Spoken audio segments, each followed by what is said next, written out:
Hello everyone. So in today's video, I will show you how to fix if some keys are not working on your keyboard. In this video, I will share a single method which help you to fix this issue. So let's start. First, right click on Windows icon. Then click on this option Device Manager. Now you have to search for the keyboard option in Device Manager. This is the option we need, keyboards. Expand this option. So this is the keyboard driver I have in my system. So first update your keyboard driver. So right click on it, then click on update driver. Then click on search automatically. So this will try to install the latest keyboard driver in your system. Click on close. Now restart your system and check.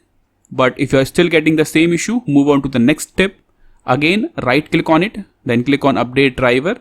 Now select the second option, browse my computer, then click on let me pick from. Now select the latest driver you have, click on next. So this will reinstall the latest driver you have in your system. Click on close. Now click on yes to restart your system, and this will fix the issue. Move on to the final step you can try if you are still getting the same issue. Right click on keyboard driver again, then click on uninstall device. Do not tick this option, simply click on uninstall.